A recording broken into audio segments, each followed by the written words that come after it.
Bismillahirrahmanirrahim. Assalamualaikum warahmatullahi wabarakatuh. Alhamdulillah ala ihsani wa syukru lahu ala taufiqi wa amtinani. Wa asyhadu an la ilaha illallah wahdahu la syarika la ta'ziman li sya'nih. Wa asyhadu anna Muhammadan 'abduhu wa rasuluhu ad-da'i ila ridwanih. Amma ba'd. Alhamdulillah. Ibu-ibu, bapak yang saya muliakan, alhamdulillah Allah perjumpakan kita di kesempatan duha pada pagi hari ini di bulan Sya'ban untuk bisa berkumpul bersama untuk saling tawasau bil haqq wa tawasau bis sabr dalam satu materi kajian, yaitu bedah buku Latai'as Syifa Agak Garib, kiat hidup sehat dengan konsep panas dingin. Jangan putus asa, kesembuhan Anda sudah dekat. Kajian yang dipromotori, yang berkolaborasi pada kesempatan kali ini dari MT Aisyah, MT Sadira, MT Ashabul Jannah, dan MT Dermawan di Masjid Ibadah Kemang ini. Insyaallah kita akan menjadikan pertemuan kita menjadi 3 kali pertemuan dari bedah buku ini. Tentunya waktu yang sangat amat sempit sekali, ya. Tetapi mungkin sisa dari apa yang mungkin tidak kami sampaikan, Anda bisa membaca sendiri atau bisa melihat link YouTube kami. Materi ini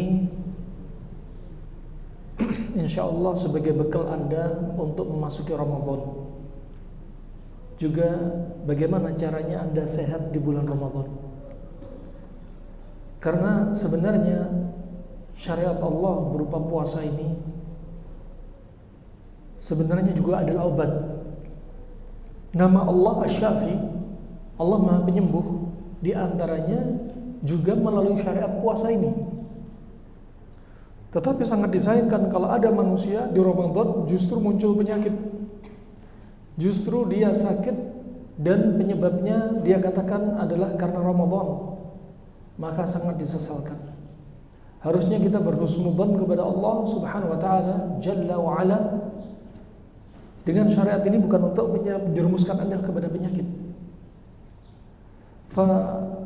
Di antaranya ada yang ketika bulan Ramadan mengaku sakit mahnya tambah parah.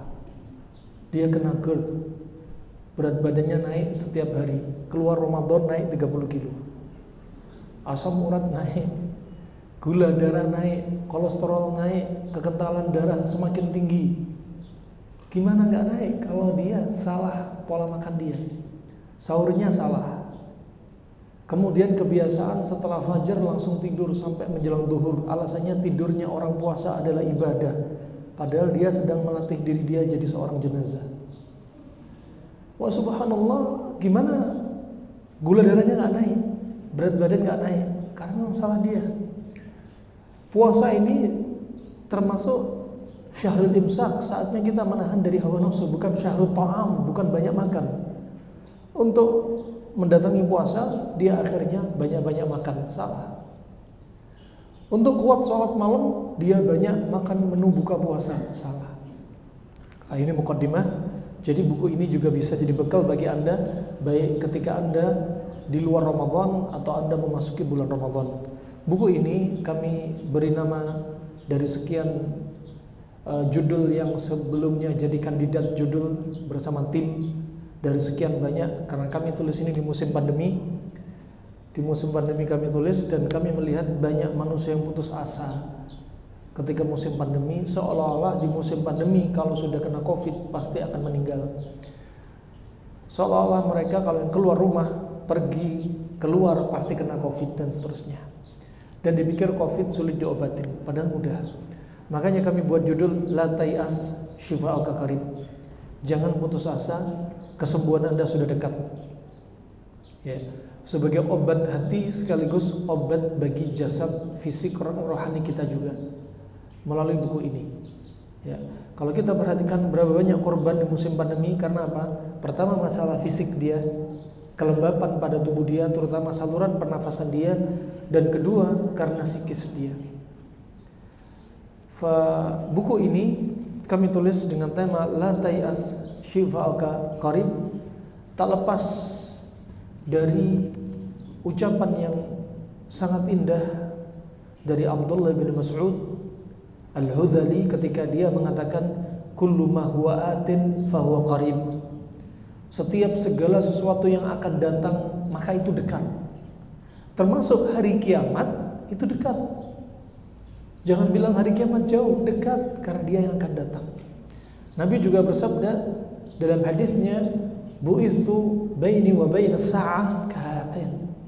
Aku diutus, antara diriku diutus dan hari kiamat jaraknya hanya seperti ini. Berarti tanda pertama kiamat sughra, kiamat kecil, tandanya adalah dengan diutusnya Nabi Muhammad SAW. Dan hari kiamat sebentar lagi.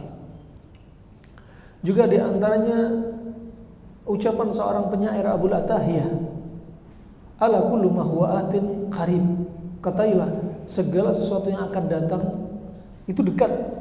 Termasuk kalau Anda sakit, katakan kesembuhan Anda sudah dekat. Itu yang harusnya kita nasihatkan kepada orang yang sakit. Itu yang seharusnya kita tanamkan pada diri kita sendiri. Diri kita ini, tubuh kita ini Allah ciptakan mampu untuk mengobati dari dalam. Tapi kalau kita sudah putus asa, tubuh kita, sel-sel kita pun sudah ikut putus asa. Organ pun sudah nggak ada stimulasi untuk mengarah kepada kesembuhan. Oleh karena itu rahimani wa rahimakumullah jami'an, maka ketika Anda mendapati orang sakit atau diri Anda sakit, selalu tingkatkan rasa harap Anda kepada Allah Subhanahu wa taala dari kesembuhan Anda dari Allah Subhanahu wa taala. Katakan kullu ma huwa atin fahuwa qarib. Setiap segala sesuatu yang akan datang itu dekat, termasuk sembuhnya penyakit saya insyaallah dekat. Katakan kepada orang sakit juga demikian. Walaupun dia sudah kena kanker, metastase ke tulang, ke seluruh tubuhnya, jangan bilang, Bu, usia ibu sisa 3 bulan lagi. Sudah drop, ya, fisiknya drop, psikisnya drop, ditambah diziarahi Anda, ziarahnya Anda kepada dia tambah bikin ngedrop. Ya, sudah si pengobatnya, ahli kankernya sudah bilang sisa ibu sedikit lagi umurnya, 3 bulan mungkin Bu.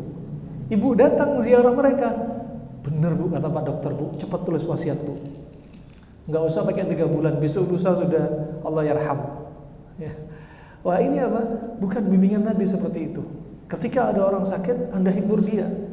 Di antara kebiasaan Nabi mendoakan dia, la ba's alaik tahurun insyaallah. Tak mengapa, dosa-dosa kamu digugurkan. Ya, kamu akan disucikan karena sakit kita menggugurkan dosa, dan ntar lagi dia akan disembuhkan oleh Allah Subhanahu wa taala. Ini harusnya bukan ditakut-takuti, dihibur, tasliyah. Juga di antaranya Nabi bersabda dari hadis Anas bin Malik riwayat Imam Bukhari riwayat Imam Muslim, basyiru wa la tunfiru, taisiru wa la tu'assiru. Kasih kabar gembira, jangan dikasih kabar yang membuat dia lari dan ketakutan. Orang sakit kasih kabar gembira, ntar lagi sembuh Pak, Ibu, sembuh ntar lagi, insyaallah Allah sembuhkan ntar lagi. Basyir wala tunfiru, jangan dibikin dia kabur, takut, ya, dengan ancaman kematian, dengan ancaman penyakit yang nggak ada obatnya. Ya. Wa taisiru wala tu'siru, dan permudah urusan mereka, jangan dipersulit. Orang mau berobat, permudah. Orang nggak punya harta untuk berobat, permudah. Allah akan permudah Anda di dunia dan di akhirat, di yaumul qiyamah, yaumul hisab. Ya, ada kejadian seorang ibu-ibu hamil waktu itu di Arab Saudi. Ibu-ibu hamil ini mau melahirkan, dan waktu itu yang kerja di rumah sakit juga orang Indonesia. Ibu yang sakit orang Indonesia. Dan kemudian ketika dia sudah mau melahirkan, masih ditanya keluarganya mana. Ya, khawatir apa? Khawatir ini dari pasangan gak jelas. Juga khawatir mungkin gak dibayar dan sebagainya. Akhirnya sampai si ibu ini melahirkan di depan UGD. Harusnya apa? Permudah urusan mereka, jangan dipersulit dimanapun Anda berada. Basyiru wala tunafiru, taisiru wala tu'asiru. Jangan dipersulit. Urusan administrasi jangan dipersulit. Urusan orang sakit seperti kasus stroke. Salah penanganan kasus stroke terlambat, terlalu lama akan memperparah, hitungan menit memperparah kondisi mereka. Ya, udah nggak usah lama-lama dengan formalitas yang ada di salah satu tempat pengobatan misalnya. Ya, tangannya segera, apalagi kasusnya akut. Nah, demikian rahimakumullah. Setiap ada orang sakit, permudah mereka. Jangan dipersulit.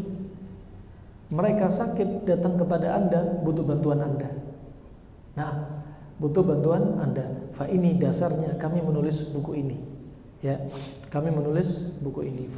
Kemudian Anda lihat muqaddimah Romawi ke-7 ketika Allah Subhanahu wa taala berfirman dalam surat Al-Maidah ayat yang ketiga, "Al-yauma akmaltu lakum dinakum wa atmamtu 'alaikum ni'mati wa raditu lakum al-Islam dinan." Bahwasanya pada hari ini telah aku sempurnakan untukmu agamamu dan telah aku cukupkan kepadamu nikmatku dan telah aku ridhoi Islam sebagai agamamu. Fa Ibnu Muflih mengatakan bahwasanya Tibbun Nabawi masuk dalam konteks ayat ini. Tibbun Nabawi ini termasuk mukjizat dari Allah Subhanahu wa taala. Mukjizat dari Allah kepada Nabi Muhammad banyak. Dari sekian mukjizat Allah kepada Nabi yang terbesar adalah apa kira-kira? Mukjizat terbesar yang Allah berikan kepada Nabi apa? Al-Quran. Dan sebentar lagi kita masuk Syahrul Quran, Ramadan, yang setiap malam malaikat Jibril mengajarkan langsung kepada Nabi SAW tentang Al-Quran. Nah, ini Al-Quran mukjizat yang terbesar. Dan di dalam Al-Quran pun ulama mengambil beberapa ayat-ayat yang ternyata ada rahasia terkait dengan kesehatan. Juga di antaranya terlebih-lebih dalam hadis-hadis Nabi SAW. Ya, famaka Tibbun Nabawi masuk dalam konteks ayat ini. Masuk dalam konteks ayat ini. Ya, dan dia termasuk mukjizat. Termasuk mukjizat dari Allah kepada Nabi SAW. Contoh, bayangkan contoh yang mungkin sering Anda lihat di medsos, obatnya ekor kambing dengan nyeri pinggang dengan apa? Ekor kambing. Coba, mungkin pengobatan yang lainnya ajazu an dzalik, lemah dari penyakit ini. Isialgia, irqun nasa, iskiatika. Ya. Ada masalah seperti ini, ada yang diantaranya harus pakai infrared, dikompres hangat, ada yang harus caranya panjang. Ternyata dari lisannya Nabi SAW, yang Nabi SAW wa may yantiqu 'anil hawa in huwa illa wahyu yuha, kata Allah Subhanahu wa taala dalam firman-Nya, apa yang Nabi sampaikan itu adalah wahyu yang diwahyukan. Nyeri pinggang langsung turun dari wahyu, obatnya pakai ekor kambing. Ini mukjizat. Subhanallah, sering kami dapati di antaranya mereka-mereka yang mengalami satu penyakit ini, hitungan ada yang 1 ekor sampai 4 ekor, 5 ekor, dengan izin Allah nyeri pinggangnya sembuh, tergantung tingkat keparahannya. Makanya sehat kami katakan mudah, sehat itu murah, yang mahal itu hidayah, istiqomah dan jannahnya, itu mahal. Ya, coba pakai ekor kambing murah.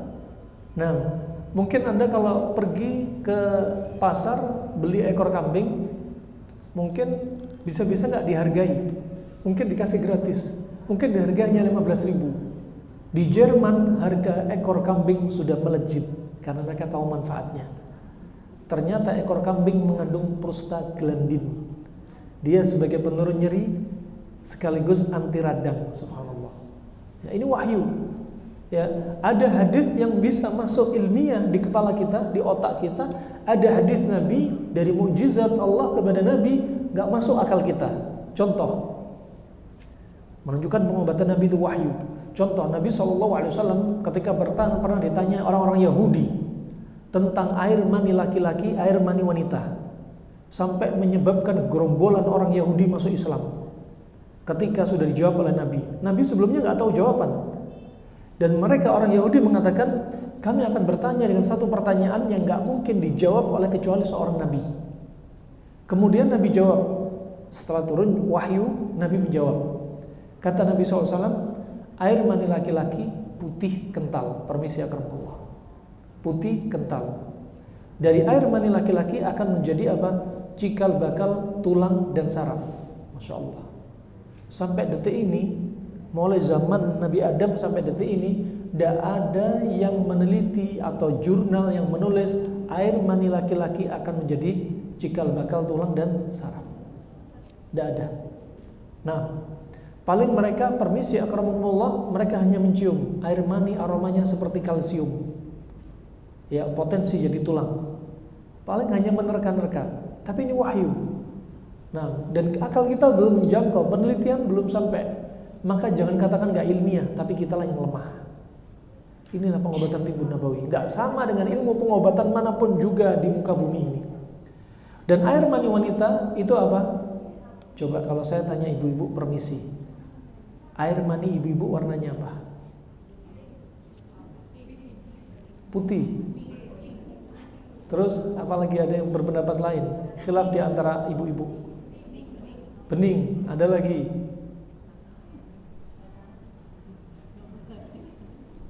Nabi sudah menyebutkan air mani wanita kekuningan dan encer. Kalau air mani laki-laki putih dan kental. Memang dari dasarnya sperma dari mani laki-laki Allah jadikan lebih kuat daripada wanita. Nah, dan laki-laki bakal jadi tulang punggung keluarga. Dari air maninya sudah disebutkan Allah jadi apa? Cikal bakal tulang dan saraf. Masya Allah. Air maninya wanita kekuningan dan encer. Laki-laki putih kental. Kekuatan di sini. Wanita lebih encer, ya, dan dia kekuningan. Makanya wanita khuliqa min dil', dicipta dari tulang rusuk. Tulang rusuk siapa? Kaum lelaki. Dan tulang rusuk itu beda-beda. Ada yang paling rendah, tulang rusuknya lebih lunak, ya, dan gak terlalu bengkok. Ke atas, semakin ke atas, semakin ke atas. Dan ada tulang rusuk yang paling atas, apa namanya? Klavikula, ya. Ya, ini tulang rusuk yang paling atas ini yang paling bengkok dan paling keras. Ada model wanita kayak tulang rusuk paling atas. Dinasihati keras, kaku. Ya, dia bengis. Tapi sebagai kaum laki-laki harus banyak bersyukur. Alhamdulillah Allah enggak ciptakan wanita dari tulang betis. Kalau dari tulang betis benjol semua para suami. Subhanallah. Kemudian Nabi sebutkan air mani wanita jadi apa? Cikal bakal darah dan daging. Sampai detik ini pula jurnal-jurnal kedokteran nggak ada yang bisa menguak. Air mani wanita jadi apa? Cikal bakal apa tadi ibu-ibu? Darah dan daging. Makanya tak heran ibu-ibu kalau sudah muntap sama suami ngancem cerai. Pak, ceraikan aku Pak. Mas, ceraikan aku Mas. Anak-anakku bawa semua. Karena dia darah dagingku katanya. Tunggu dulu Dek, aku juga punya saham. Ternyata air maniku jadi cikal bakal tulang dan saraf. Jadi jangan bawa anak-anak Dek. Kita ada jatah masing-masing. Farahmatullahi ini sebagai tadabbur. Tibbun Nabawi gak sama dengan ilmu pengobatan manapun. Lanjut, Anda lihat halaman Romawi ke-8. Allah Subhanahu wa taala telah berfirman, "Laqad kana lakum fi Rasulillahi uswatun hasanah liman kana yarjullaha wal yawmal akhir wa dzakarallaha katsiran." Ya. Sungguh telah ada pada diri Rasulullah itu suri tauladan yang baik bagi Anda semua. Bagi siapa? Orang-orang yang mengharap rahmat Allah dan kedatangan hari kiamat dan yang banyak mengingat Allah. Anda tadabburi, pada diri Rasulullah ada uswah hasanah. Uswah hasanah dalam urusan agama enggak usah tanya. Jelas Rasulullah uswah kita. Urusan dunia juga ada uswah. Lihat, kalau Anda perhatikan sahurnya Nabi seringnya apa? Apa Bu? Ibu kemarin Senin Kemis sahurnya apa? Kurma. Nah, roti, rendang, ya. Ada yang sahurnya pecel. Ada. Ini yang tadabburi. Bukan hanya urusan apa? Urusan murni ibadah. Urusan dunia kalau Anda tadabburi juga banyak hikmahnya. Sebagaimana para ulama membahas, seperti Ibnu Qayyim melihat Anas bin Malik waktu itu dan Ibnu Umar melihat Rasulullah makan labu kuning dan dendeng. Sampai labu kuning dijilatin, dibersihin, yang di piring dicari, dibersihin. Kemudian kata Anas bin Malik, semenjak aku melihat Rasulullah suka labu kuning, dari waktu itu sampai detik ini aku gak biarkan labu kuning tersisa. Mereka menyukai apa yang Nabi suka, ya, tanpa diperintah Rasulullah. Nah, ini juga ada padanya hikmah. Ada padanya hikmah. Apa yang dicintai Rasulullah? Kita gak usah bicara agama. Agama jelas. Ini masalah dunia yang kita kupas, ternyata juga ada hikmah kesehatan. Ya, ada hikmah kesehatan. Makanya kalau Ramadan ada yang mengeluh, udah saya kalau Ramadan mesti GERD saya kambuh, sakit mah saya kambuh, mending saya bayar fidyah, dikit-dikit minta udzur sama Allah. Ya, padahal harusnya Anda bertanya kepada mereka yang minta udzur, Pak, Bu, sahurnya Anda ini apa sih kalau pagi? Paling cuma opor. Ya. Satu lagi bilang paling cuma sate kambing sahurnya. Satu lagi bilang paling cuma tempe tahu sambal terasi. Kalau Anda perhatikan Nabi sahurnya pilihnya kurma. Ini sudah hikmah. Sering, namanya sering, bisa jadi Nabi selain kurma juga bisa, nggak menutup kemungkinan. Tapi dominannya kurma. Ingat kurma, bukan kurma plus. Ya, habis makan nasi, alasannya Nabi kan sering sahur kurma, habis nasi ditutup sama kurma. Bukan demikian. Kurma ya kurma aja, nggak harus kurma ajwa. Kurma aja. Ya, mau kurma apapun silakan, asal jangan kurma rutop. Karena kalau Anda kurmanya sahur kurma rutop, tubuh Anda cepat lemes. Makanya dipilih kurma kering. Kalau buka puasa baru kurma rutop. Setiap lafaz itu masya Allah punya makna kalau kita teliti. Ya, fa ini diantaranya rahimahim wa rahimakumullah jami'an. Fa subhanallah diantaranya disebutkan dalam hadis yang sahih, Nabi sahur cukup dengan kurma. Kalau Anda ingin perfect untuk mengobati sakit mah Anda tambah kurma semangka, kurma timun, kurma melon, kurma pepaya. Ya, jangan kurma pisang goreng, kurma risoles, kurma. Dan yang paling bagus ketika perut kosong, yang manis, sifat manis inilah yang paling bagus. Lihat nanti ketika masuk Ramadan, nanti banyak editan video yang guyonan-guyonan. Ya, ketika dibilang sahur dan buka itu yang manis-manis, nanti kepalanya dia ditaruh di atas piring. Ya, dia pikir wajah dia manis. Nah, wah subhanallah, sahurnya manis, sahur manis, buka manis, bayi baru lahir juga dikasih tahnik kurma. Coba bayi baru lahir nggak dikasih air susu, air putih, tapi tahnik kurma. Orang buka puasa, kalau menurut akal kita, ketika kita haus lama, harusnya air putih. Tapi enggak, Nabi pilihannya kurma rutop. Kalau enggak ada kurma kering, kalau enggak ada, baru beberapa teguk air. Ini semua lafadznya punya makna. Kenapa minumnya hasa-hasawatin minal ma, beberapa teguk air? Kalau Nabi sebutkan minumnya sekaligus, maka akan bahaya bagi dia. Tapi Nabi sebutkan apa? Hasa-hasawatin, beberapa teguk. Jadi kalau buka, minumnya dikit-dikit. Kalau memang gak ada kurma, gak ada makanan apapun dari manis-manis tadi, kemudian air. Ya, itu pun beberapa teguk, ada tata caranya. Subhanallah, betul-betul agama ini lengkap. Anda bayangkan, masuk kamar mandi diajarkan Nabi. Mau hubungan intim diajarkan Nabi, ada adabnya. Ya, mau pakai sendal diajarkan, buka sendal, masuk masjid. Ya, kemudian sekecil ini pun diajarkan Nabi, termasuk urusan sahur dan buka diajarkan Nabi. Apalagi sangat mustahil kalau Nabi nggak mengajarkan kepada kita tentang asma wa sifat dan tauhid. Dari subhanallah, seperti kita lihat dari nama Allah Al-Hakim, Allah Maha Bijaksana. Allah menjadikan kepada kita syariat puasa itu menunjukkan kebijaksanaan Allah. Allah Asy-Syafi, Maha Penyembuh. Dengan puasa itu perantara untuk kesembuhan kita, baik penyakit hati ataupun penyakit fisik. Allah Ar-Rahman, Allah Ar-Rahim. Maha Pengasih, Penyayang. Dengan syariat puasa Allah sayang dengan kita. Ya, Allah tahu tubuh kita ini perlu dipuasakan. Allah Al-Alim, Allah Al-Khabir, Allah Maha mengetahui. Allah juga mengetahui detail-detail perkara. Allah yang menciptakan detailnya tubuh kita, dari organ yang paling kecil sampai organ besar terpenting, sampai organ yang biasa sampai terpenting. Allah tahu, dan Allah tahu kita harus ada saatnya dipuasakan. Makanya Allah berfirman, wa kulu washrabu wa la tusrifu. Makan minumlah Anda dan jangan berlebihan. Termasuk makan minum berlebihan setiap hari, jangan berlebihan. Termasuk jangan gak pernah puasa sama sekali. Ketika satu pekan ada Senin Kemis, tengah-tengah satu pekan. Ketika satu bulan, karena durasinya lebih panjang, ada puasa Ayyamul Bid, dipuasakan 13, 14, 15 Hijriah. Ketika satu tahun, ada puasa Ramadan berturut-turut selama 1 bulan, 29 hari, 30 hari bagi gak punya udzur. Ini menunjukkan Allah betul-betul mengetahui siapa kita, tubuh kita, karena Allah yang menciptakan kita. Allah Khalik. Ya, Allah juga memelihara kita.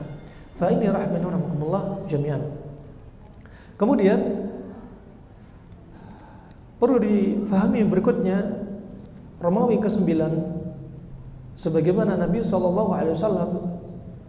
telah bersabda, sebagaimana Nabi SAW telah bersabda dalam hadis riwayat Imam Ahmad dari Ibnu Mas'ud, Inna Allah lam yanzil da'an illa anzala lahu shifaan alimahu man alima wa jahilahu man jahilah.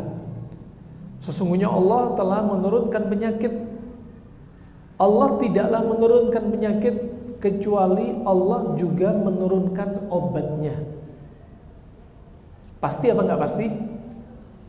Pasti apa enggak? Kalau saya bilang, kalau gitu HIV ada obatnya enggak? Kalau ada yang bilang HIV ada obatnya, benar enggak? Enggak benar. Hepatitis B enggak ada obatnya, benar apa enggak? Ini ajaran Islam. Ya, katakan HIV ada obatnya, walaupun dibilang penyakit kutukan, ada obatnya. Ya, ada obatnya. Mau penyakit akut, kronik, medis, non medis, ya, fisik, psikis, semua ada obatnya. Semua ada obatnya. Allah turunkan penyakit dan obat. Ya, kalau HIV bilang nggak ada obatnya karena dia belum tahu. Sebagian orang sudah menemukan resepnya untuk HIV. Yang sebagian yang mengatakan belum ada obatnya karena belum dikuak bagi dia. Bagi yang sudah tahu, Allah singkap untuk dia. Nah, ini keyakinan umat Islam. Ya, karena Nabi sudah mengatakan Allah nggak akan turunkan penyakit kecuali Allah turunkan obatnya. Begitu pula hadis riwayat Imam Bukhari, Imam Muslim.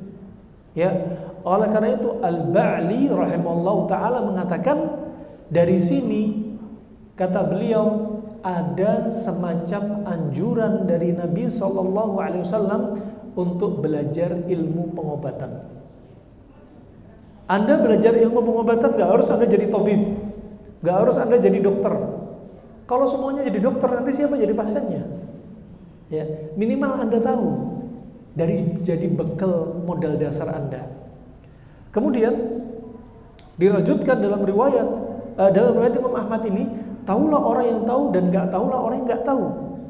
Contoh, tahulah orang yang tahu yang sudah disingkap oleh Allah dari obat HIV, dan gak tahulah orang yang gak tahu bagi mereka yang mengatakan katanya HIV gak ada obatnya. Hadis ini cukup bagi kita untuk jelaskan diri kita bagaimana konsep ilmu pengobatan yang datang dari Nabi SAW. Begitu pula yang berikutnya, lebih detail lagi, hadis Jabir bin Abdullah riwayat Imam Muslim. Dalam sabda beliau, likulli dawa likulli da'in dawa. Setiap penyakit pasti ada obatnya. Ya. Wa idza usiba dawa ad-da'i bara'a biidznillah. Kalau obat sudah cocok dengan penyakitnya, akan sembuh dengan izin Allah. Ini kalimat ini sangat dalam. Syamil kamil, kalau kita memahaminya sempurna banget. Hadis Nabi artinya apa? Setiap penyakit pasti ada obatnya. Kalau sudah obat cocok sama penyakit, berarti diperlukan kecocokan. Kecocokan apa? Diagnosa penyakit dan obatnya, terapinya, penanganannya. Kalau ini sudah cocok, berikut yang ketiga, akan sembuh dengan izin Allah. Hadis ini juga ada pelajaran pengobatan, ilmu pengobatan plus akidah. Ada seorang dokter, sinse, tabib, terapis, herbalis, akupunturis, siapapun dia pintar menegakkan diagnosa penyakit. Dan dia pintar melakukan terapi atau membuat resep untuk penyakit tersebut. Pintar, mahir, sudah kuliah puluhan tahun, keliling ke muka bumi belajar ilmu pengobatan. Tapi dia sombong.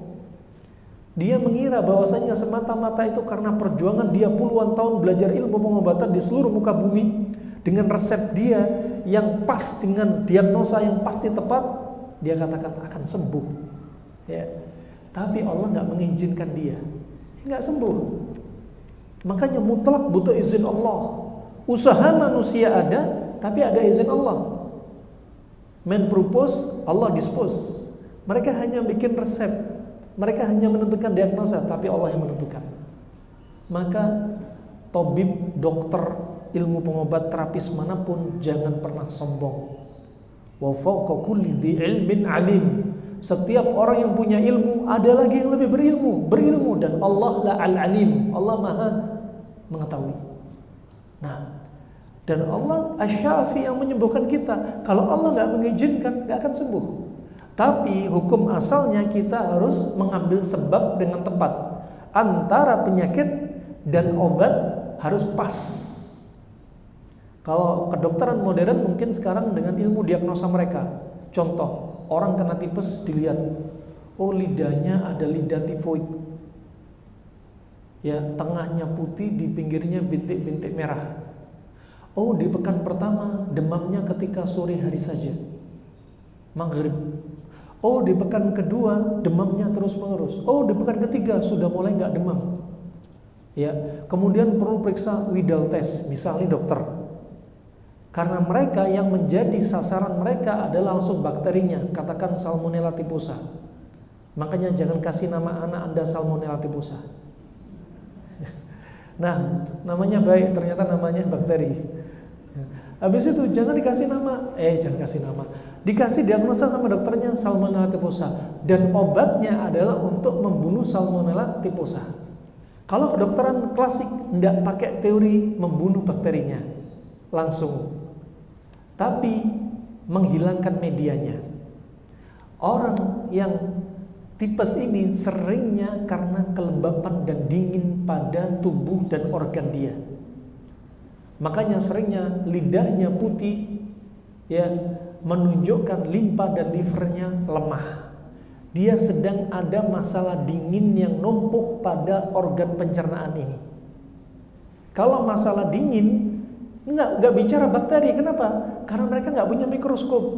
Mikroskop baru ketemu kurun ke-19 Masehi. Zaman mereka enggak ketinggalan zaman. Bukan berarti kedokteran Arab klasik tertinggal di zaman sekarang. Enggak. Justru dengan cara mereka efektif, mudah, simple, efisien, ekonomis, higienis juga. Jauh dari efek samping. Nah, coba kalau minum obat kimia nanti efek sampingnya awas, nafsu makan akan menurun. Awas jangan konsumsi berlebihan, nanti membahayakan liver, racun bagi liver. Awas harus diiringi dengan minum vitamin B karena ada flora normal di dalam usus akan terbunuh. Awas, banyak warningnya. Kalau cara klasik simple, tapi ini semua sah-sah saja. Seni cara untuk mengobati satu penyakit tanpa harus yang modern mencela klasik, yang klasik mencela modern. Enggak. Intinya Anda punya pasien untuk apa? Menuju satu inti tujuan, yaitu targetnya si pasien sembuh. Udah, sembuh dengan izin Allah. Bukan sembuh apa? Karena murni Anda hanya sebab, wahai para pengobat. Tapi semua atas izin Allah. Anda hanya mengambil sebab yang paling tepat, mahirnya Anda dipakai di sini. Orang-orang klasik melihat orang tipes ini dingin. Kalau dingin berarti media dinginnya dihilangkan. Dingin dikasih lawannya panas akan jadi netral. Ketika sudah netral, ima bakteri mati, ima bakteri akan pergi dari diri dia. Begitu pula pada kasus COVID ini bisa dipakai. Kedokteran modern kalau ada virus dikasih antiviral. Kalau ada bakteri kasih antibiotik, kalau ada jamur dikasih antifungal, kalau cacing kasih anti cacing. Kalau kedokteran klasik enggak. Cacing biasanya karena usus dingin lembab. Berarti kasih apa? Kata Ibnu Qayyim, banyak makan kurma ketika perut kosong di pagi hari, untuk menetralkan kelembapan pada usus. Ya, untuk kembali tipes tadi, tipes sudah dingin. Makanya ketika dingin, perhatikan ada hadis Nabi yang di situ dilemahkan oleh Imam Nawawi, Imam Bukhari, juga Imam Al-Wadi'i, Syekh Muqbil, tapi disahihkan Syekh Albani. La tukrihu mardakum bi ta'am wa syarab fa inna Allah tabaraka wa ta'ala yudubu waskihim. Ini yang sering salah dilakukan ibu-ibu. Jangan paksa orang yang sakit untuk makan dan minum, karena Allah lah yang beri makan minum. Selama ini suami Anda sakit, dipaksa makan. Putra-putri Anda sakit, dipaksa makan. Ini konsep yang salah. Seandainya hadis ini sahih menurut Syekh Albani, makanya mukjizat dari Allah. Seandainya hadis ini lemah, maka kedokteran Arab klasik tetap membenarkan makna hadis ini. Ya. Jadi kalau ada orang sakit jangan dipaksa makan. Itu bioritme dari Allah. Kalau Anda sakit, lidah Anda pahit apa enggak? Itu menunjukkan liver Anda sedang lemah. Anda kasih makanan lagi, tambah lemah. Kalau Anda sakit, nafsu makan hilang apa enggak? Itu alarm. Seandainya perut Anda bisa bicara, ya, Anda bisa paham bicaranya perut Anda, Pak, Bu, tolong hentikan makanan Anda. Biarkan kami bersihkan racun yang sudah numpuk pada tubuh Anda. Stop, jangan dimasukin lagi. Anda kalau sakit kadang demam apa enggak? Demam itu untuk menghilangkan kelembapan dan dingin pada tubuh Anda. Dengan demam pori-pori dibuka, dengan pori-pori dibuka, kelembapan ikut keluar dan hilang, racun ikut keluar. Subhanallah. Nah, ini dari Allah Subhanahu wa taala. Jangankan kita manusia, hewan kalau sakit enggak mau makan. Anda mau punya anjing, mau kucing, mau ular, mau burung merpati, mau ayam, mau bebek, ya, kalau sakit enggak mau makan. Ini dari Allah Subhanahu wa taala. Kata Hippocrates, Anda memberikan makanan kepada orang sakit sama dengan Anda memberikan nutrisi pada penyakit. Ya. Memang itu mahal karena ilmu. Ya. Nah, ini rahimahumullah jami'an yang perlu diperhatikan. Ketika orang tipes, bukan berarti nggak boleh makan. Jangan paksa makan, bukan berarti nggak boleh makan. Boleh makan, tapi makanan itu jadi obat bagi dia. Ya, makanan jadi obat bagi dia berarti apa? Makanan yang sifatnya panas. Kalau minum herbal yang sifatnya panas. Kalau makan hewan, protein hewani yang sifatnya panas. Karena tipes itu dingin. Jadikan makanan Anda sebagai obat.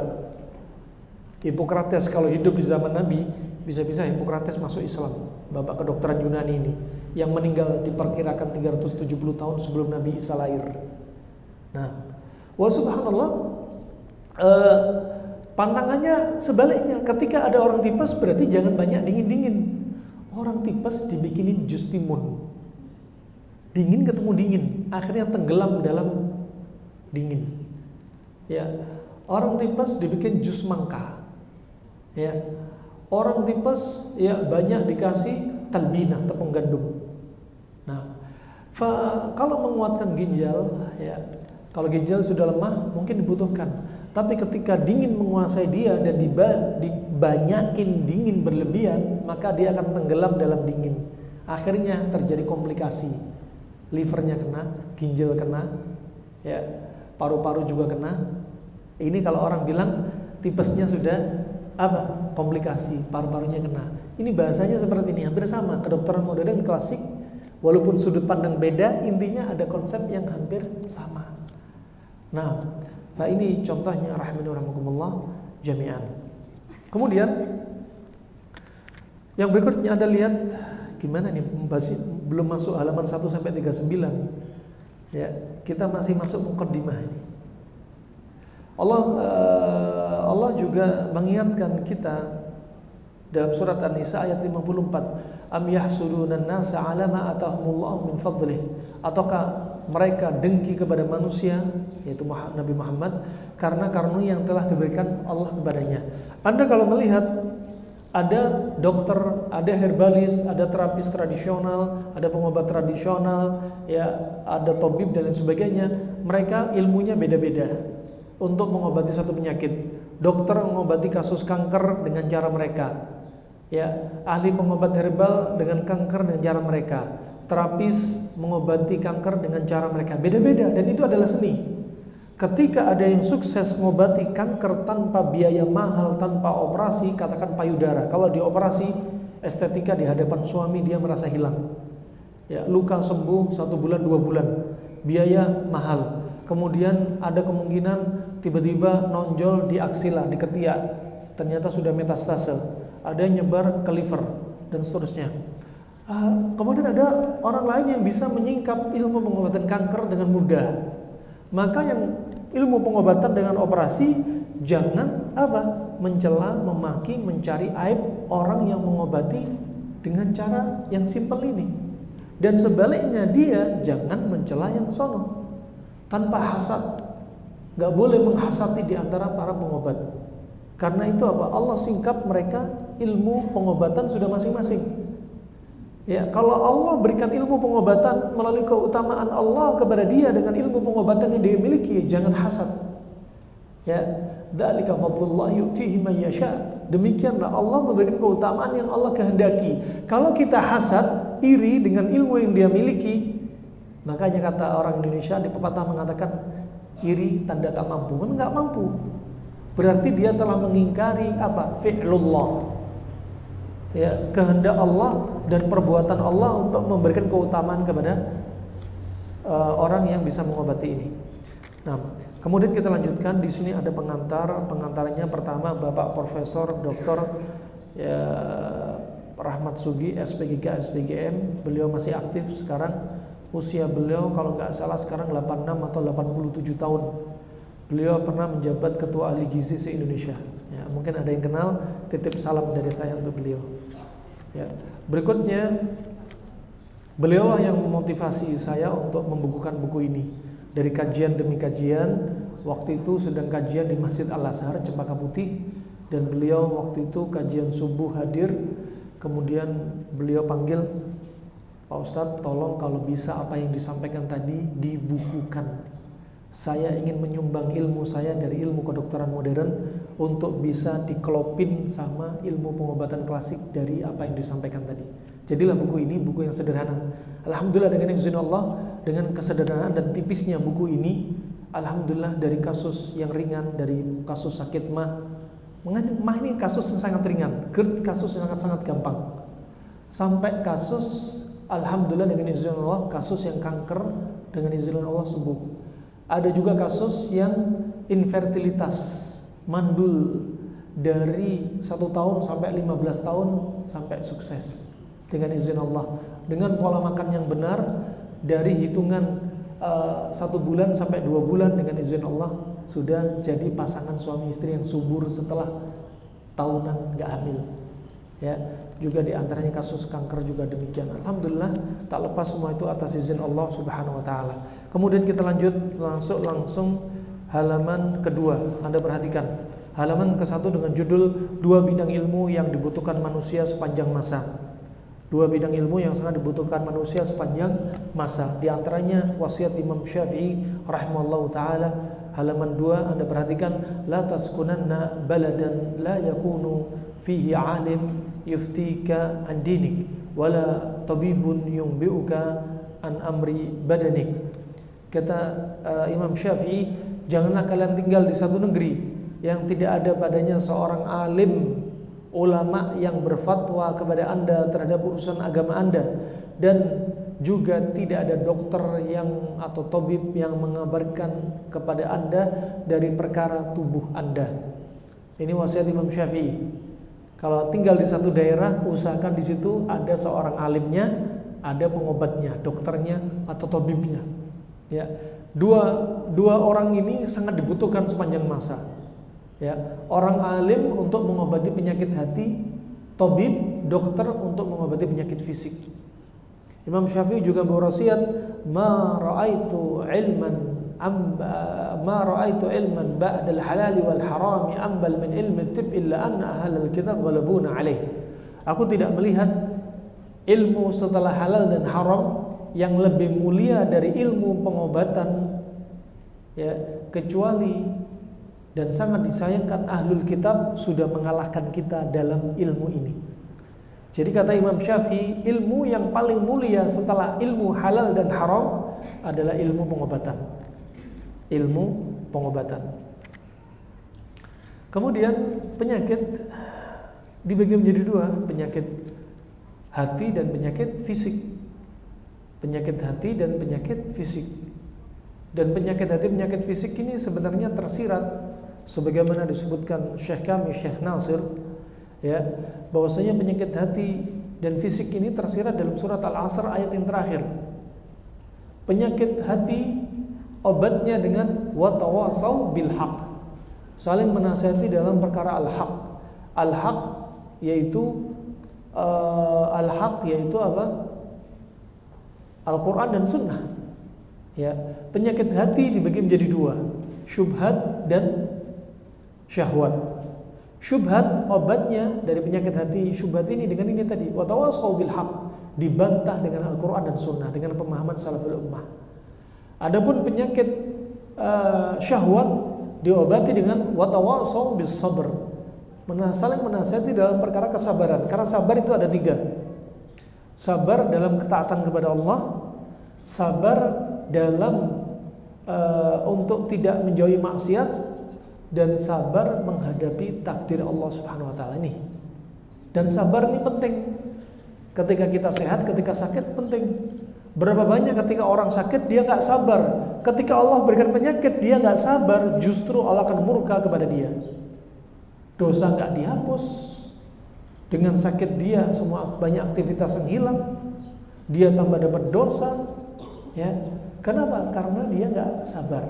Karena dia nggak sabar. Berapa banyak orang yang tidak sabar dengan masalah yang ada di sekitarnya, akhirnya menimbulkan apa? Sampai ujungnya dari penyakit ringan gara-gara dia nggak jadi orang nggak sabar, dia difitnah, nggak sabar.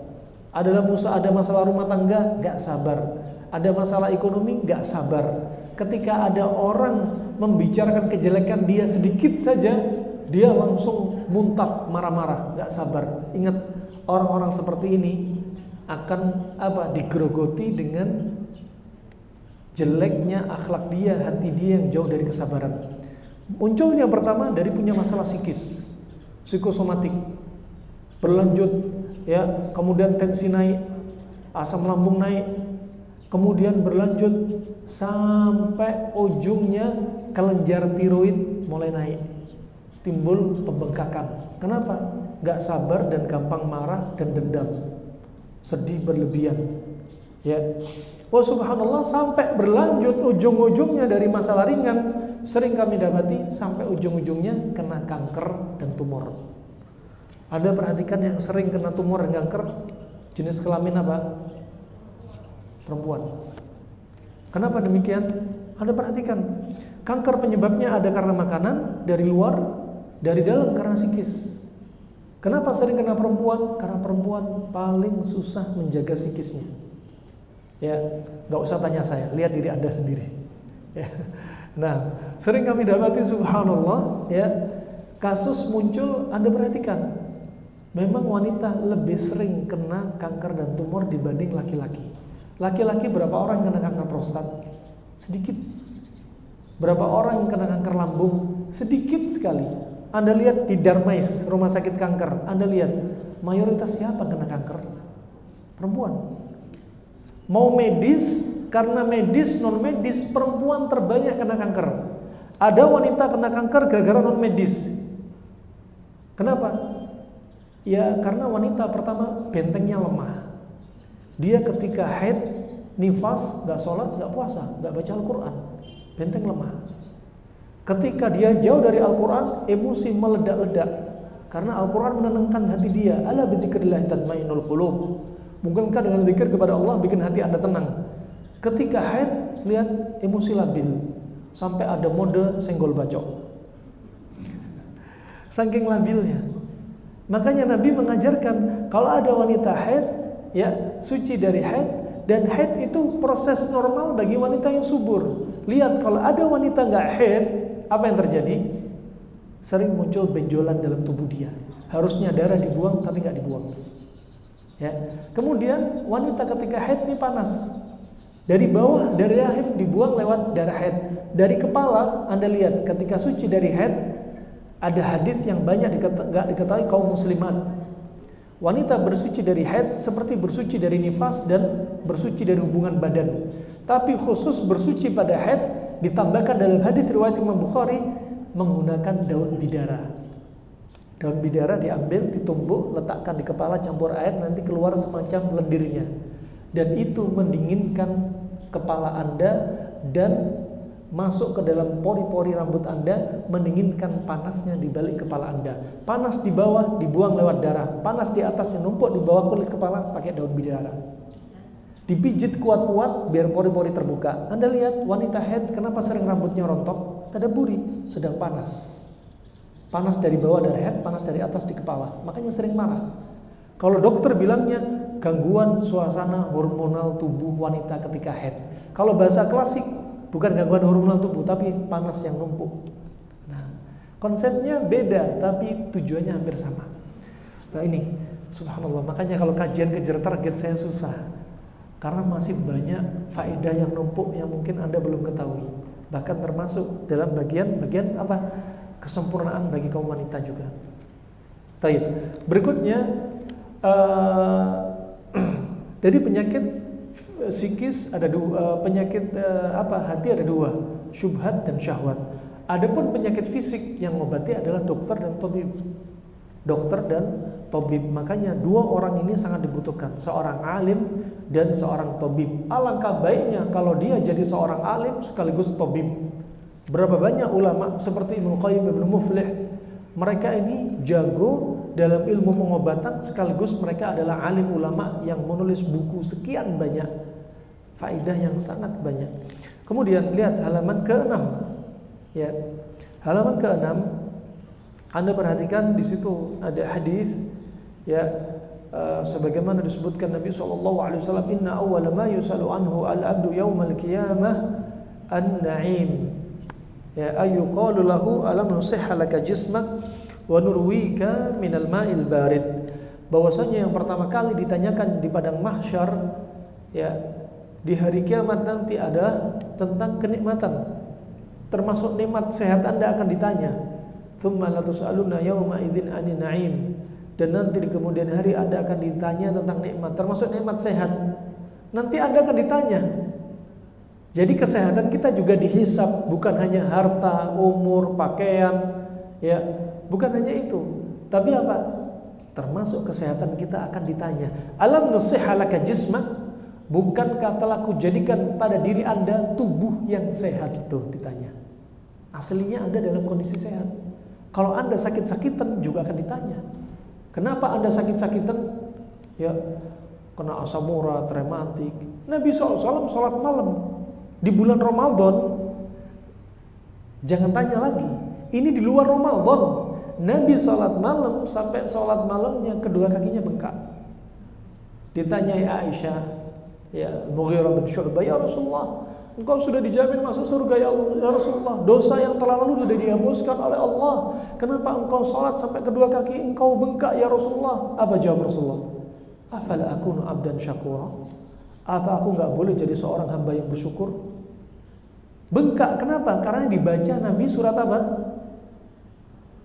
Al-Baqarah dan Ali Imran. Bayangin sholat malam nih, Al-Baqarah, Ali Imran. Ibu-ibu sekarang sholat malam udah pakai kursi. Anaknya tanya, Bun, kenapa sholat pakai kursi bun? Padahal suratnya Qul huwallahu ahad, Qul a'udzu birabbil falaq, Qul a'udzu birabbin nas. Kenapa bun? Ini nak, bunda lagi kena asam urat nak. Bunda lagi ada masalah nak, ini ada rematik nak gitu. Coba Nabi SAW, ini dengan usia Nabi seperti ini, Nabi masih kuat, sholat malam kuat, masih perang, jihad fisabilillah, pernah ditantang gulat sama laki-laki Badu yang kuat, dijatuhkan laki-laki Badu itu. Nabi mendatangi istrinya semalam 9 istri langsung. Nabi Sulaiman juga demikian, mendatangi istrinya semalam 100 istri. Nah, hadis riwayat Bukhari dan Muslim, ini kekhususan para Nabi. Istrinya Nabi Sulaiman 1.700 dari merdeka, 300 budak. Istri Nabi SAW 9. Semalam bisa mendatangi istrinya 9. Ya. Suami Anda mendatangi Anda berapa kali? Wah, ini kuat apa? Dijaga fisiknya, dijaga imannya, dijaga. Makanya penting. Bukan berarti apa? Kita maunya ibadah terus, urusan makan, minum, istirahat, olahraga nggak usah dipikir. Urusan belakang, sakit hanya ada di laboratorium dan rumah sakit. Ya akhirnya sakit betulan. Nah, ini perlu diperhatikan rahimahullah. Nanti akan ditanya oleh Allah Subhanahu wa taala, sehat Anda, sakit Anda. Aduh, saya sakit asam urat nih. Semua takdir Allah. Enak aja, dikit-dikit takdir Allah. Ya. Ada satu ketika ada seorang pemuda, dia berbuat maksiat, kepergok Umar bin Khattab. Ya fulan, kenapa kau lakukan maksiat ini? Saya lakukan maksiat ini karena memang sudah takdir Allah. Akhirnya Umar bin Khattab mengambil pelepah kurma, dipukulin keras kepada pemuda ini. Kubra. Ya Umar, kenapa kamu pukul saya? Saya pukul kamu juga takdir Allah. Artinya Anda sakit, sehat itu juga perantara Anda juga. Anda sakit gara-gara makanan Anda, sebabnya syahwat Anda, Allah sudah catat. Akhirnya Anda sakit apa, Allah sudah catat. Kemudian Anda sehat gara-gara apa, Allah juga sudah catat. Ini pelajaran akidah. Berikutnya halaman ke-7. Ya. Nabi SAW telah bersabda dari hadis Ibnu Abbas, nikmatani maghbunun fihima katsirun minan nas, as-sihha wal faraq. Dua kenikmatan yang banyak dilalaikan padanya oleh manusia. Dari dua nikmat ini, yaitu nikmatnya waktu luang dan nikmat waktu sehat. Kita akan ditanya. Kesehatan Anda ditanya, yang tadinya sehat kemudian Anda sakit, ya, sering sakit akan ditanya juga. Waktu luang Anda juga akan ditanya. Jangan jadi orang yang tulul amani, berangan-angan terus. Nanti kalau saya punya banyak waktu luang, saya akan melakukan ini dan itu. Ketika buktinya ada waktu luang, dia banyak main-main, menyibukkan diri dengan perkara-perkara yang mubah, gak bernilai pahala. Ketika sudah sibuk, ngayal lagi. Nanti kalau saya sudah selesai dari kesibukan saya mau rajin ibadah lagi. Ngayal terus. Begitu pula ketika sehat. Kalau saya sembuh dari sakit saya, nanti saya akan rajin melakukan sholat 5 waktu di masjid. Ya, ternyata ketika sembuh betulan, ketika sehat, dia ingkari semua. Wah, inilah manusia. Fa ini rahimanallah jami'an. Yang terakhir, karena masih ada sesi tanya jawab, amanahnya tadi sampai jam 11. Dan target halaman 1 sampai 39 kayaknya belum terpenuhi, ya. Semoga pertemuan berikutnya bisa kita lebih kebut lagi. Di antaranya hadis Nabi SAW dari Abu Bakar As-Siddiq radhiyallahu anhu. Ya, Nabi SAW telah bersabda, "Salul 'afwa wal 'afiyah, fa inna ahadan lam yu'ad ba'da al-yaqin khairum min al-'afiyah. Lam yuqta ba'dal yaqin khairun minal afiyah." Mohonlah ampunan dan afiat. Sesungguhnya seorang hamba tidak memperoleh karunia yang lebih baik setelah memperoleh al-yaqin dan al-afiyah. Al-yaqin dan al-afiyah. Al-afiyah maksudnya apa? Penjagaan Allah dari sakit, dari bencana. Ini doa yang terindah. Sebaik-baik seseorang minta kepada Allah, di antaranya apa? Minta al-yaqin dan al-afiyah. Menunjukkan apa? Anda dianjurin untuk minta dijaga oleh Allah, termasuk kesehatan Anda juga dijaga dari bencana. Pada pertemuan berikutnya insyaallah kita masuk halaman 10 dengan tema kaitan cintanya Allah dengan kesehatan hambanya. Wallahu a'lam bishawab. Mungkin langsung sesi tanya jawab insyaallah. Bagi jemaah yang ingin bertanya bisa ditulis di kertas atau bertanya langsung, silakan.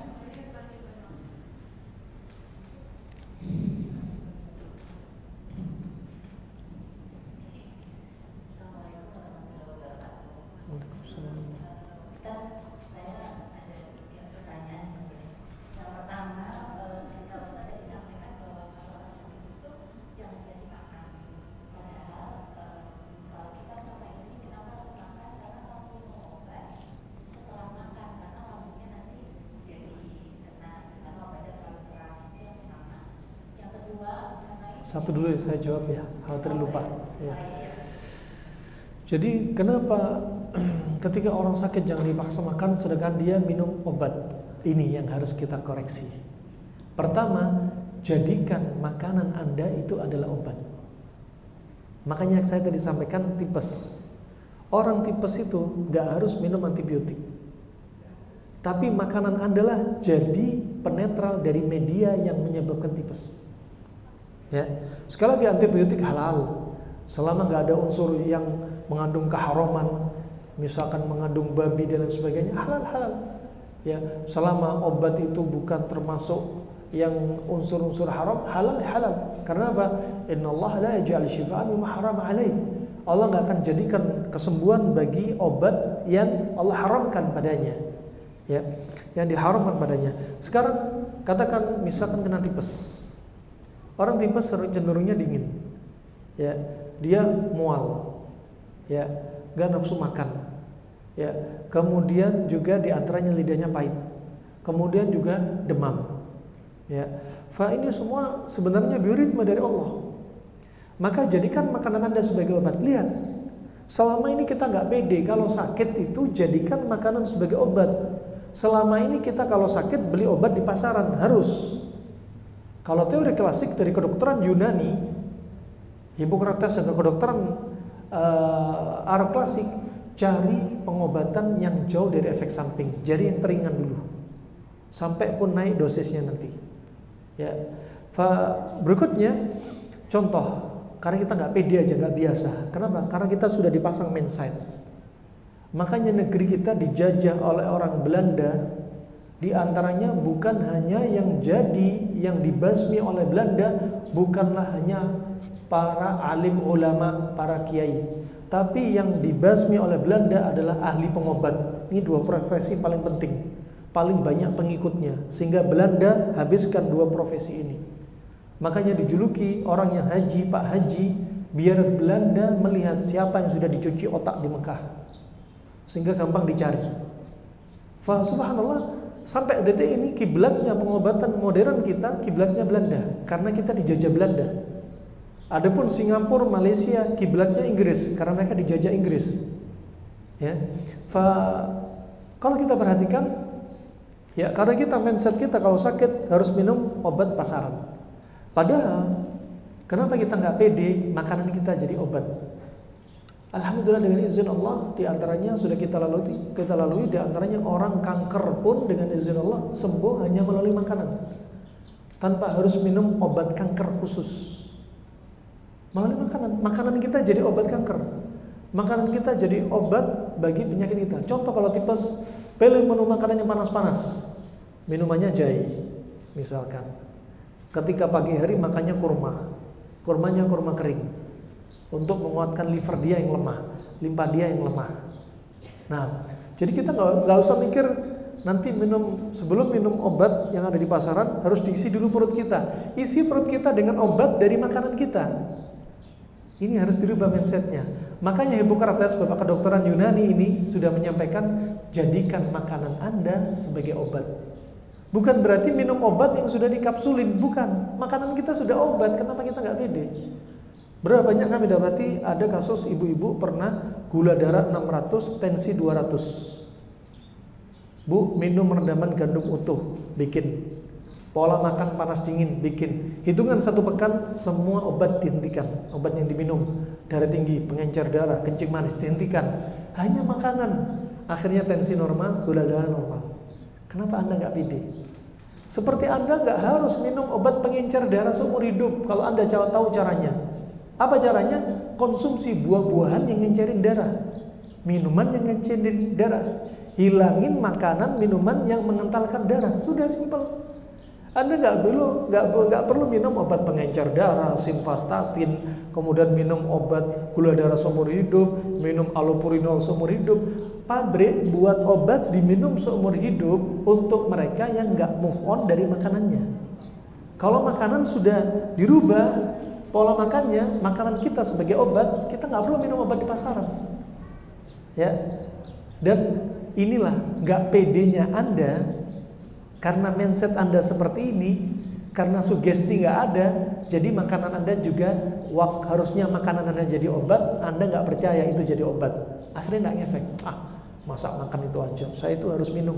Nah, rubah mindset ini. Insya Allah itu Bu ya. Kalau memang Anda harus minum obat, memang diharuskan minum seperti putra-putri Anda yang belum bisa seperti ini, ya memang diisi perutnya. Diisi perutnya. Kalau bisa diisi yang bukan apa? Pantangan bagi diri dia. Ya, pantangan bagi diri dia. Tapi apa? Makanan itu juga sebagai obat. Wallahu a'lam bishawab. Itu Bu ya, yang pertama. Nah,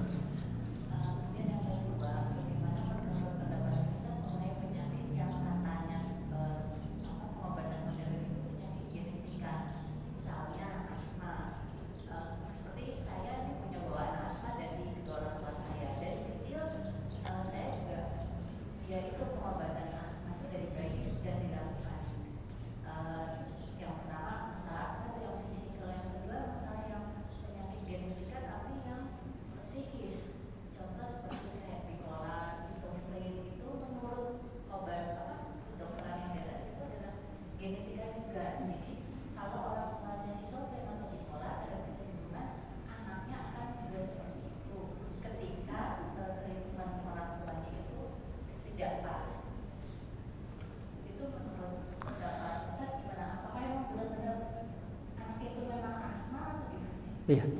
Yang jelas ini bukanlah ilmu agama, tapi ilmu dunia. Ya, sebagaimana diwasitkan oleh seorang salaf, kalau nggak salah Ibnu Sirin, kullu amalin yuqbal wa yurad illa sahib hadzal qabr. Setiap ucapan itu bisa diterima, bisa ditolak, kecuali ucapan penghuni kuburan ini. Siapa? Kuburan siapa? Kuburan Rasulullah. Artinya namanya pendapat, mau pendapat dokter, mau terapis, herbalis, akupunkturis dari ilmu pengobatan, ya bisa benar, bisa salah. Yang nggak salah adalah wahyu. Ya, kalau ada teori yang membenarkan, kemudian ada teori yang menyalahkan, ya nggak usah saling perang gontok-gontokan. Seperti contoh, diantaranya ada profesor yang meneliti kencing manis itu bukanlah penyakit turunan. Sebenarnya dia adalah dapatan. Ya, sebenarnya dia adalah dapatan. Jangan salahkan bapak ibu Anda, tapi salahkan diri Anda sendiri. Ya, ada yang diantaranya membagi kencing manis ada dua, dapatan dan turunan. Ya, ada yang berpendapat kencing manis itu murni dapatan, bukan turunan. Ya, sekali lagi jangan salahkan bapak ibu kita. Wong yang makan kita makannya ngaco, ya. Kemudian juga pola istirahat kacau, nggak pernah olahraga juga, lifestyle-nya juga kacau. Ketika kena kencing manis, ini bapak ibu saya yang punya ini kencing manis. Nah, sekali lagi kembali kepada diri kita. Mayoritas penyebab penyakit adalah pertama dari dalam psikis, dari luar makanan. Mungkin ibu-ibu juga ada yang mungkin bisa mentadabburi, ada di antaranya yang kena kencing manis gara-gara pikiran, psikis. Ya, contoh kisahnya siapa? Kalau kita perhatikan, tanpa harus mengatakan Nabi Yakub pasti kena kencing manis, enggak. Tapi kita tadabburi, para ahli laborat meneliti orang yang sedih berlebihan, panik berlebihan, ya, ada juga masalah dendam, ini juga ngefek kepada hormonal. Ya, akhirnya menyebabkan apa? Adrenalin naik. Kalau adrenalin naik, insulin turun. Insulin turun, gula dalam liver naik. Gula dalam darah naik, terjadilah katarak diabetik. Dan Nabi Yakub kedua matanya buta, memutih karena sedih. Allah berfirman dalam surat Yusuf ayat 84, "Wa biyaddat aynahu minal huzni fa huwa kadhim." Dan kedua mata Nabi Yakub buta, memutih karena ini tadi sifat-sifat ini, perasaan yang dirasakan Nabi Yakub. Ya, ada juga orang yang kena gagal ginjal, cuci darah, bukan karena makanan sama sekali, tapi karena kami dapati berkali-kali suaminya stres dengan istrinya. Istrinya nggak bisa diatur sampai akhirnya ginjalnya lemah, nggak bisa nyaring dengan normal. Ya, harus cuci darah. Ini bukan karena makanan, tapi karena sedih. Ya. Dan kalau teori klasik menyebutkan orang kalau sedih, panik, itu kemudian juga amarah, akan menyebabkan api di ginjal ini semakin membara. Dan api fungsinya seperti busi bagi kendaraan bermotor. Ketika api dibuang terus, akan ada saatnya api ini melemah. Ya, orang yang tadi punya masalah psikis, apinya dibuang terus, lama-lama ginjalnya melemah. Ketika ginjal melemah, asupan api ke jantung, ke organ-organ jadinya mengecil. Tak heran kalau orang sedih akan Anda dapati apa? Telinga berdenging, mata kabur, kepala kelingan, tangan tremor, kaki lemes. Ya, kalau tanya hubungan badan suami istri jangan bicara lagi, lemes semua. Ya, ini juga diantaranya apa? Ginjalnya juga lemah. Ini efeknya. Ya, sekali lagi yang perlu diperhatikan, memang ada sebagian kasus turunan. Ada yang turunan, ada yang dapatan. Ya, tapi seringnya dominan kita itu turunan. Untuk kasus ibu asma, bisa jadi ibu diantaranya memang dari sisi paru-paru ibu lembab. Kalau lihat dari sisi sifat paru-paru, paru-paru ibu lembab ditambahi menu makanan yang terus lembab, tidak cari penangkalnya yang panas. Kalau paru-paru lembab berarti harusnya konsumsi jahe merah, konsumsi bawang putih, madu misalkan. Ada juga yang sakit asma, pernah kami dapati kasus bertahun-tahun berobat kesana kemari, ya, obat kimia atau tradisional nggak sembuh-sembuh. Harus koreksi, kalau Anda berobat lama nggak sembuh, Anda harusnya bertanya-tanya, nggak perlu beli obat lagi. Sudah bertahun-tahun berobat nggak sembuh-sembuh, sudah habis berapa juta, ya pasti nggak beres. Nggak beres apa? Bisa jadi antara diagnosa dan penyakit nggak tepat. Kan tadi sudah disebutkan, semua penyakit ada obatnya. Wa idza usiba dawa da'i bara bi'idznillah. Kalau obat sudah cocok sama penyakit akan sembuh dengan izin Allah. Ternyata enggak cocok. Ternyata kami dapati dia sakit mahnya dan sakit asmanya bukan karena makanan, bukan karena paru-paru lembab, tapi apa? Ternyata ada tulang punggung yang bergeser yang sejajar dengan lambung. Setelah tulang dibeturin sedikit, tiba-tiba langsung dia kok lambungnya dingin, kok seseknya hilang. Ini kasusnya beda berarti. Harus ada apa? Different diagnosis, ya. Diagnosa bandingnya apa aja? Selain memang lambungnya, asmanya, ternyata jangan-jangan di tulang punggung ada yang lain. Mungkin ibu-ibu waktu kecil waktu kecil main jatuh, ada trauma pada tulang punggung walaupun ringan. Lama-lama apa? Neken saraf yang mensarafi paru-paru, dampak pada asma. Bisa jadi. Wallahu a'lam bishawab. Insyaallah itu Bu ya. Cukup insyaallah. Nah. Cukup insyaallah. Ya.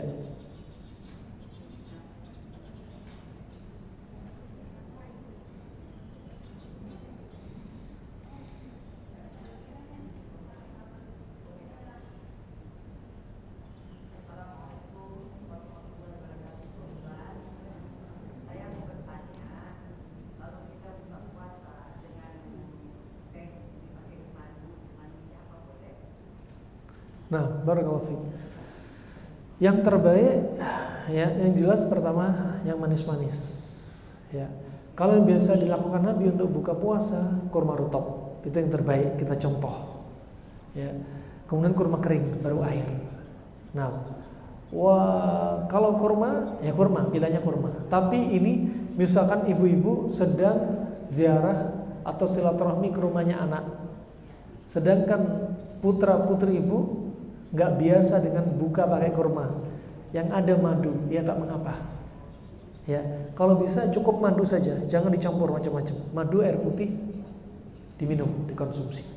Jangan madu campur teh. Ya, madu sama air putih. Ya, nah, wallahu a'lam bishawab.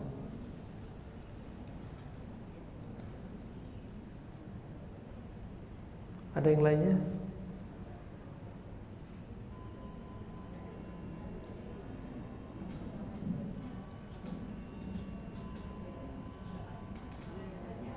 Ya, ada.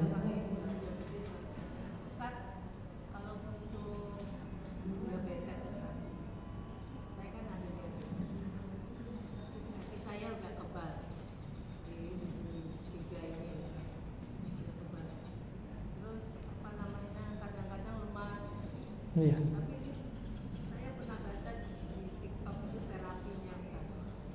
Di TikTok saya lihat terapinya itu kita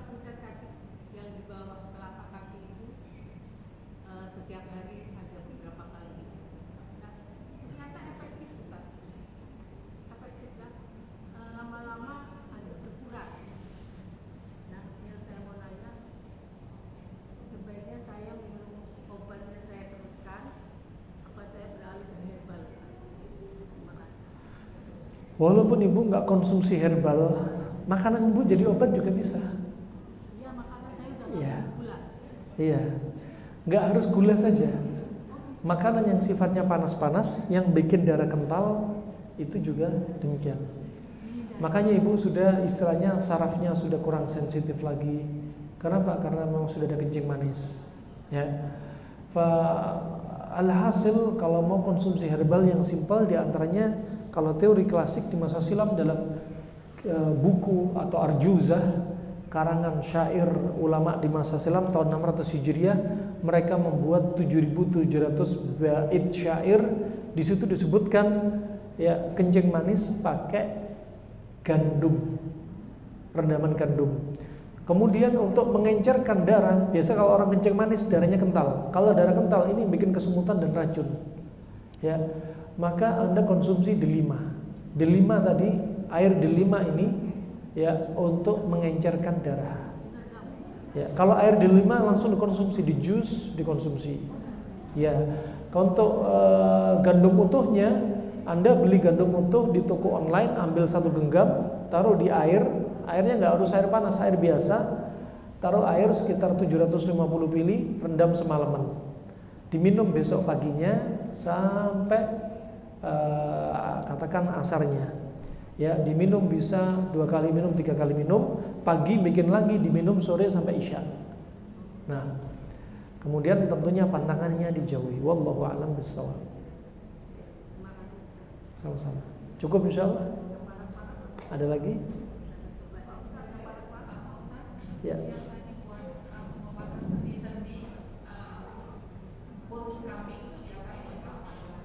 Sakit sendi. Sakit apa maksudnya? Nyeri pinggang. Iya. Jadi mungkin Anda bisa simak di link YouTube.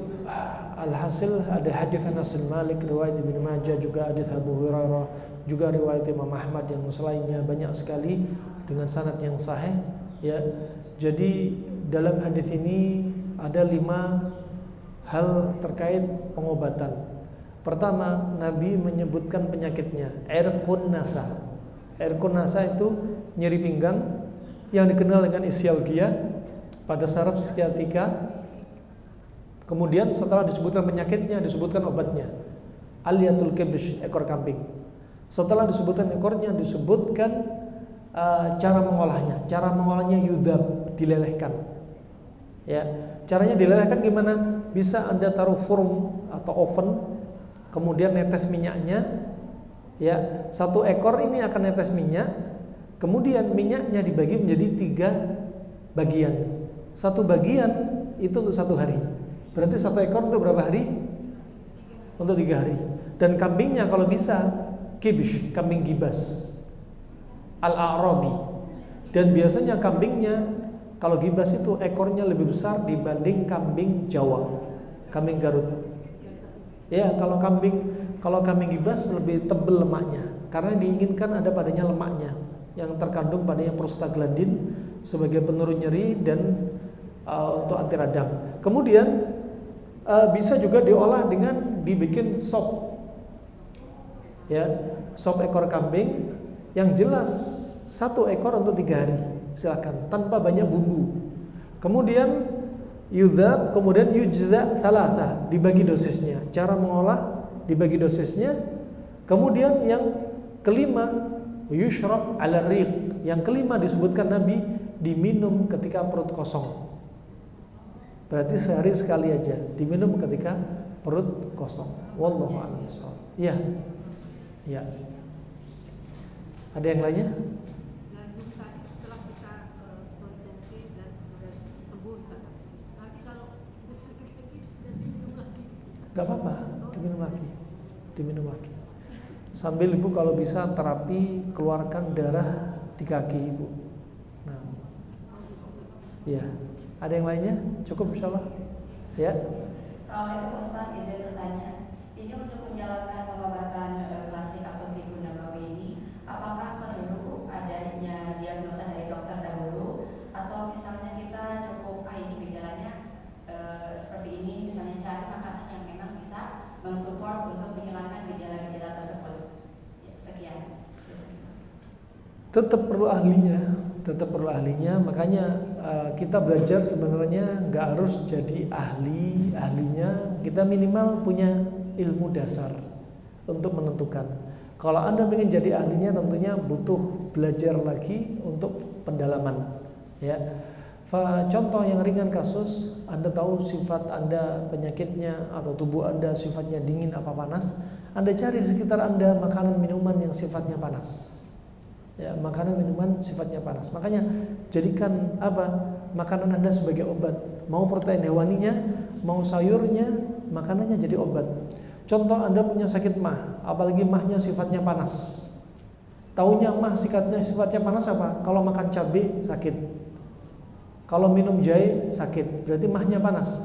Cari pendinginnya. Contoh pendinginnya labu kuning, labu parang, pumpkin. Ya, dikukus. Itu untuk mendinginkan lambung, sekaligus untuk menambel lambung kalau ada lukanya, sekaligus untuk mengurangi nyeri. Coba Anda nggak perlu minum obat menurun nyeri, minum obat nambal lambung untuk juga menetralkan asam lambungnya. Ini satu makanan sekaligus mewakili beberapa obat. Simple. Itu contohnya, ya. Bagaimana lebih dalamnya tentunya sekali lagi butuh belajar. Wallahu a'lam bishawab. Cukup Bu, insyaallah. Sudah jam 11.20 25.